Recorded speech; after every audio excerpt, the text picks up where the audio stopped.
Hello friends, नमस्कार। स्वागत है आप सभी का एजुकेशन मंत्रा में।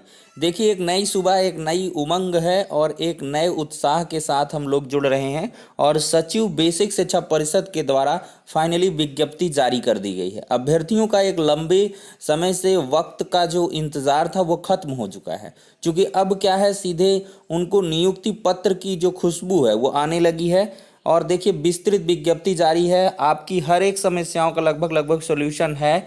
काउंसलिंग का मतलब नियुक्ति नहीं होगा। इस बार दो अहम बदलाव भी हुए हैं और मोबाइल नंबर बदलने के लिए करना होगा जल्दी से ये काम। और बीएड को 8 साल बाद मिला शिक्षक बनने का मौका। और ये सारी की सारी अपडेट्स को कवर करेंगे और साथ ही देखेंगे कि किन जिलों में सबसे ज़्यादा रिक्त पद हैं। तो वीडियो को ज़्यादा से ज़्यादा लाइक एंड शेयर कर दें और चैनल पर नए हैं तो सब्सक्राइब करके बेल आइकन को भी प्रेस कर दें, जिससे कि लेटेस्ट वीडियोस की नोटिफिकेशन आप सभी तक मिलती रहें। और सबसे महत्वपूर्ण बात कि डिस्क्रिप्शन में हमारे टेलीग्राम चैनल का लिंक होगा, उसको भी ज्वाइन कर लें, क्योंकि समय समय पर जो भी आधिकारिक विज्ञप्ति, कोर्ट ऑर्डर्स या लिस्टिंग डेट या कोई भी इंफॉर्मेशन पीडीएफ फॉर्मेट में, इमेजेस फॉर्मेट में रहती हैं, वो आप सभी को उपलब्ध करवा दी जाती हैं। तो चलिए वीडियो को अब यहीं पर करते हैं स्टार्ट। और सबसे पहले सचिव बेसिक शिक्षा परिषद द्वारा जारी विज्ञप्ति को डिस्कस करते हैं। देख सकते हैं, ये आज के हर एक लगभग समाचार पत्र में आपको देखने के लिए मिल जाएगा। कार्यालय सचिव उत्तर प्रदेश बेसिक शिक्षा परिषद प्रयागराज।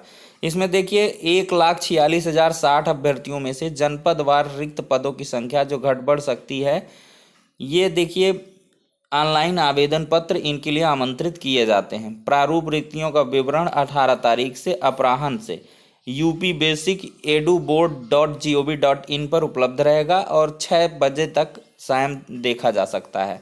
दिनांक 18 से 26 तक रात्रि 12 बजे तक निर्धारित वेबसाइट पर ऑनलाइन आवेदन पत्र भरा जाएगा। अभ्यर्थी को 69,000 अध्यापकों की भर्ती हेतु तो आयोजित भर्ती परीक्षा के लिए निर्गत किया गया अनुक्रमांक, जन्मतिथि, मोबाइल संख्या को निर्धारित वेबसाइट पर भरना होगा, जिसके उपरांत अभ्यर्थियों के उक्त मोबाइल पर ओटीपी यानी कि वन टाइम पासवर्ड प्राप्त होगा, जिसे भरने पर ही वह आवेदन पत्र में वांछित प्रविष्टियों को पूर्ण कर सकेगा। विशेष रूप से उल्लेखनीय है कि सहायक अध्यापक पद पर नियुक्त हेतु अभ्यर्थियों को भर्ती परीक्षा हेतु भरे गए आवेदन पत्र की प्रविष्टियां प्रदर्शित हो जाएंगी, जिसमें किसी भी प्रकार का परिवर्तन नहीं किया जा सकेगा। ध्यान देने वाली बात है, किसी भी प्रकार का कोई भी परिवर्तन आपको देखने के लिए नहीं मिलेगा। ना आप उसमें फॉर्म में एडिट कर सकते हैं, कुछ नहीं कर सकते हैं। समय समय पर एजुकेशन मंत्रा यूट्यूब चैनल के माध्यम से आप सभी को ये जानकारी उपलब्ध करवाई गई थी। हूबहू वही चीज़ें हैं। अब आपको क्या करना होगा, सिर्फ जनपदों का विकल्प चुनना होगा और इसके बाद एक जो आपकी आईडी होगी उसको भरना होगा और शिक्षा मित्रों के लिए वेटेज का जो अनुभव है उसको फिलअप करना होगा और इसके बाद सबमिट कर देना होगा। देखिए, उक्त के अतिरिक्त कतिपय अन्य वांछित प्रविष्टियों को अभ्यर्थियों द्वारा भरते हुए आवेदन पत्र को पूर्ण करना होगा। एक बार आवेदन पत्र पूर्ण करने के उपरांत उसमें किसी भी प्रकार का संशोधन नहीं किया जाएगा। तो ध्यान रहे दोस्तों, जो भी विकल्प भरें आप पहले जनपदवार जिलों का जो आंकड़ा है उसको देख लें, समझ लें, जांच लें, परख लें, किस प्रकार से आपके लिए वो बेनिफिशियरी है, किस प्रकार से सुविधाजनक है आपके गृह जनपद से या कैसे भी क्या है, और आपकी मेरिट क्या है, उस हिसाब से आप लोग अपना चयन करेंगे। और देखिए, एक बार आपने कुछ भी भर दिया तो दोबारा संशोधन का आपको मौका नहीं मिलेगा। देखिए, उपर्युक्त सहायक अध्यापक भर्ती परीक्षा 2019 में उत्तीर्ण अभ्यर्थियों द्वारा मात्र एक ऑनलाइन आवेदन पत्र भरा जाएगा, जिसमें अभ्यर्थी द्वारा प्रदेश के समस्त 75 जनपदों का विकल्प अपनी इच्छानुसार वरीयता क्रम में भरा जाना अनिवार्य होगा। ध्यान दीजिएगा इस लाइन को, 75 जनपदों को इच्छानुसार वरीयता क्रम में भरा जाना अनिवार्य होगा। आपको अनिवार्य रूप से 75 जनपदों का विकल्प चुनना है। यही एक अहम बदलाव इस बार देखने के लिए मिला है। वह अपने गुणांक, भारांक, वरीयता तथा जनपद हेतु निर्धारित वर्गवार, श्रेणीवार रिक्तियों के अनुरूप आवंटित जनपद में 3 से 6 के मध्य आयोजित काउंसलिंग में प्रतिभाग कर सकेगा। ध्यान देने वाली बात है, एक महत्वपूर्ण यहाँ से है कि ऑनलाइन काउंसलिंग नहीं, ऑफलाइन तरीके से ही काउंसलिंग होगी। क्या कुछ कैसे करवाएंगे तो देखने वाली बात होगी। 3 से 6 के मध्य आयोजित काउंसलिंग में प्रतिभाग कर सकेगा। ठीक है, फिर इसमें दिया है आगे कि काउंसलिंग में प्रतिभाग करने का तात्पर्य यह कदापि नहीं होगा कि वह नियुक्त हेतु पात्र है। यानी कि बहुत सारे पद से 1.5 गुना 2 गुना अभ्यर्थियों को काउंसलिंग के लिए बुलाया जा सकता है। देखिए, वांछित निर्धारित शैक्षिक प्रशिक्षण योग्यताओं वर्ग श्रेणी के सत्यापनोपरांत, यानी कि इनके सत्यापन के उपरांत अहर पाए गए अभ्यर्थियों को उनके आवंटित जनपद में नियुक्ति प्रदान की जाएगी। सरकारी अर्ध सरकारी बेसिक परिषद के अधीन पूर्व से कार्यरत अभ्यर्थियों को काउंसलिंग के समय सक्षम प्राधिकारी से एनओसी प्राप्त कर प्रस्तुत करना अनिवार्य होगा। मोस्ट इम्पॉर्टेंट पॉइंट है, सरकारी हो, अर्ध सरकारी हो, बेसिक शिक्षा परिषद के अधीन पूर्व से कार्यरत अभ्यर्थी हो, यानी कि किसी भी गवर्नमेंट जॉब में हो या कोई टीचर हो, काउंसलिंग के समय उसे जो भी उसका सक्षम प्राधिकारी है उससे जो एनओसी प्राप्त होगी, एनओसी निर्गत होगी, उसको प्रस्तुत करना होगा। अब देखिए, अभ्यर्थियों को नियुक्ति हेतु आयोजित काउंसलिंग में अपने समस्त शैक्षिक अन्य मूल अभिलेखों, उनकी 2 सेट स्वप्रमाणित छाया प्रति, 4 पासपोर्ट साइज फोटोग्राफ, सचिव उत्तर प्रदेश बेसिक शिक्षा परिषद प्रयागराज के पद नाम से निर्धारित आवेदन शुल्क, सामान्य ओबीसी के लिए 500, अनुसूचित जाति जनजाति हेतु 200, विकलांग हेतु निःशुल्क का बैंक ड्राफ्ट लेकर प्रतिभाग करना होगा। देखिए, अभ्यर्थियों को नियुक्ति हेतु आयोजित काउंसलिंग में, देखिए जो काउंसलिंग होगी दोस्तों, उसमें आपको समस्त शैक्षिक और अन्य मूल अभिलेख लाने हैं और उनके 2 सेट स्वप्रमाणित छाया प्रति और 4 पासपोर्ट साइज फोटो लाना है। और सचिव उत्तर प्रदेश बेसिक शिक्षा परिषद प्रयागराज के नाम से आपको 500 रुपये का डीडी, जिसको डिमांड ड्राफ्ट कहते हैं, और अनुसूचित जाति जनजाति 200 रुपये का, अब विकलांग वाले निःशुल्क डीडी का बैंक ड्राफ्ट जो है उसको लेकर ही काउंसलिंग में प्रतिभाग करेंगे। नियुक्त होने वाले अध्यापक अध्यापिकाओं का अंतर जनपदीय स्थानांतरण नहीं किया जाएगा। मोस्ट इम्पॉर्टेंट पॉइंट ये भी है कि इनका अंतर जनपदीय स्थानांतरण नहीं हो सकेगा। अभ्यर्थियों से अपेक्षा की जाती है संदर्भगत प्रक्रिया के संबंध में आवश्यक विभागीय निर्देश एवं अन्य जानकारी हेतु http यूपी बेसिक एडू ये का निर्धारित तिथियों के मध्य अवलोकन करते रहें।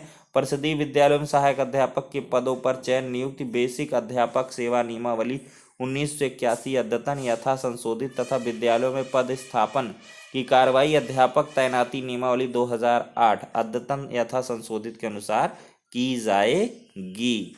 तो कुल मिलाकर दोस्तों देख सकते हैं, इस विज्ञप्ति में बहुत सारी आपकी जो भी समस्याएं अड़चने हैं उनका हल मिल चुका है। 500 रुपये का डिमांड ड्राफ्ट लगेगा ओबीसी जनरल के लिए, SC ST के लिए 200 रुपये का, और विकलांग जो भी हैं तो उनके लिए निःशुल्क एक बैंक ड्राफ्ट अपने किसी भी संबंधित जो भी खाते में चेक हो उससे आप बनवा सकते हैं। और जब जिला आवंटित आपको हो जाएगा दोस्तों तो आपको काउंसलिंग करवानी होगी।